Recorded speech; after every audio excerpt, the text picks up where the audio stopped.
Don't forget subscribe my God channel by clicking subscribe button and click the bell icon to be notified about new video.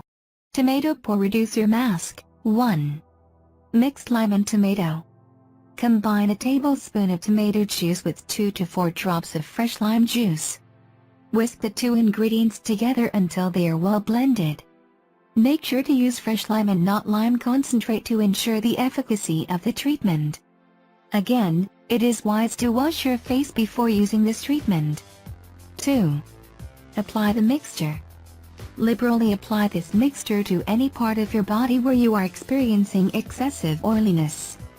Make sure to wash your hands before rubbing the mixture onto your skin.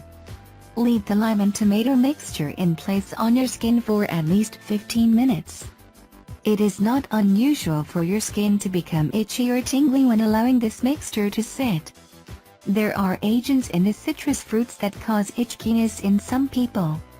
It is not wise to allow this mixture to sit on your skin for more than 20 minutes, as you can suffer burns from prolonged exposure to citrus juices.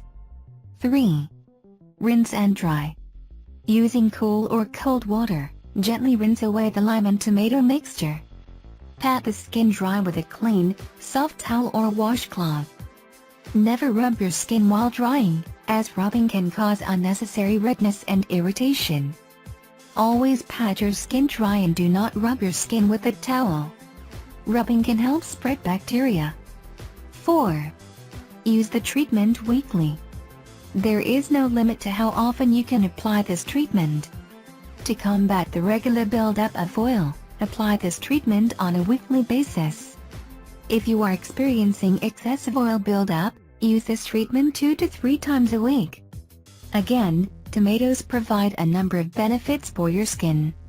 In addition to reducing your pores, thereby eliminating some forms of mild or moderate acne, tomato and lime pore reducers lighten dark spots on the skin, make your skin look brighter and younger. Try this natural remedy, hopefully you'll get amazing results. Thanks for watching. Keep watching and subscribe my guide for more videos.